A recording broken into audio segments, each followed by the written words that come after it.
These notes will cover the basics of what you should know about force in general, the absolute foundation of what you need to know about force for AP Physics C. First, the definition is very straightforward. It's a common sense definition. No one ever has trouble with this. Symbol I use is a capital F. F, when it stands for how much force you have only, that's the strength. But if for some reason direction is important in the equation, say that the F is in, then it should be F with an arrow over it because it's a vector quantity.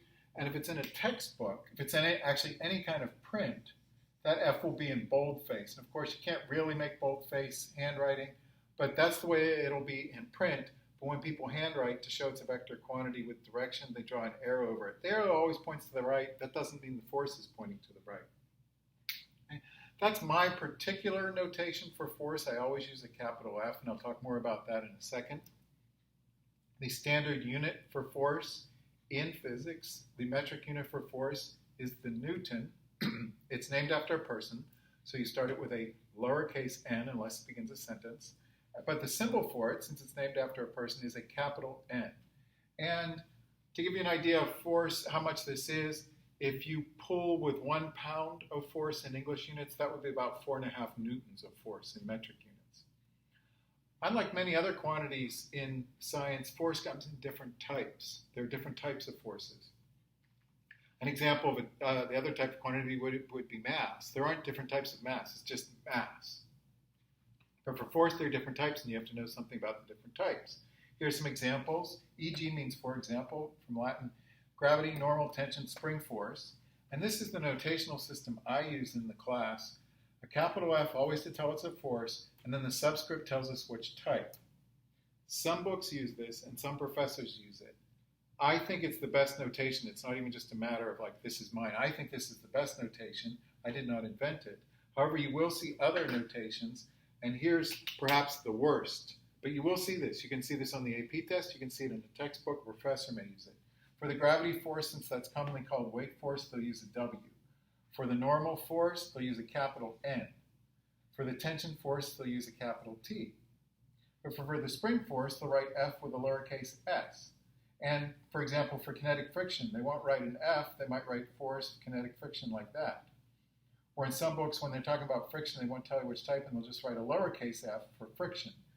I think that's horrible and very confusing to beginners, so I always use the same system, which is a capital F for force with a lowercase to tell you which type. So we're going to get rid of these, but you should be ready to see a W for gravity force and N for normal force, etc. on, say, the AP test. All right? There are certain ironclad rules for forces, and we sort of learned these in 9th grade. But now you want to know them in full, and you want to know them perfectly. Notice this word always applies to everything below. Always. This is always true for forces. And this will avoid a lot of your confusion with force if you keep these rules in mind and that they always apply. This is, as I was saying in class, if you just use your sort of intuitive common sense, you will often go wrong in physics.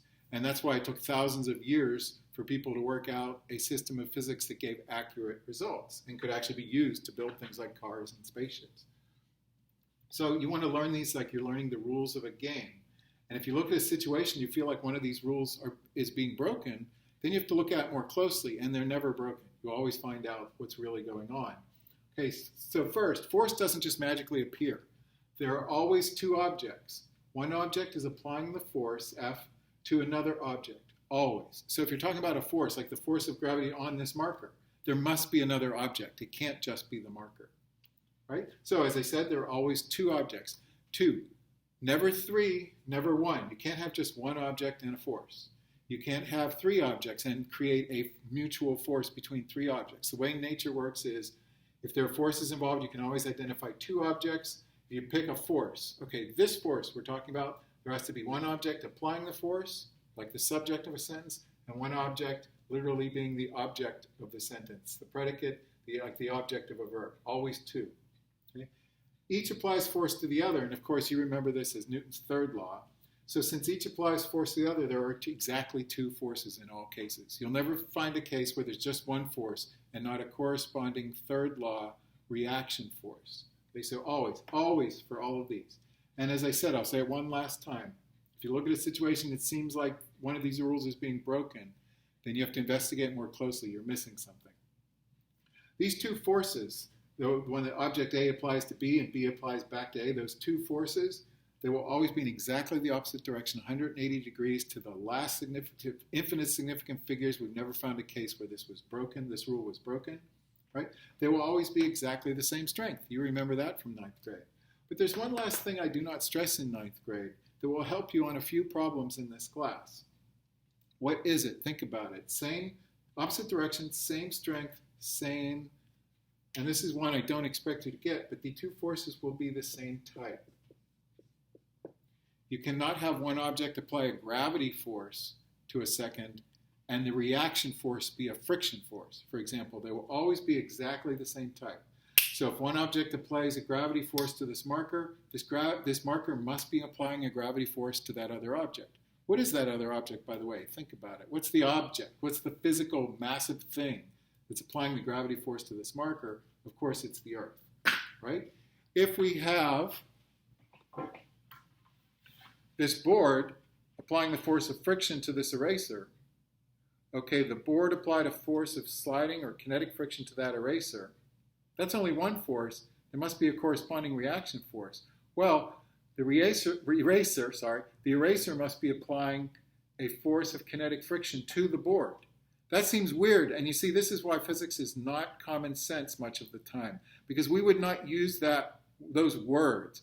We would say something like, well, the eraser's rubbing on the board. We can rub on the board. The eraser can rub on the board. But if in physics, strictly speaking, if we're going to call the force that the board applies to the eraser kinetic friction, we have to call the force that the eraser applies to the board kinetic friction.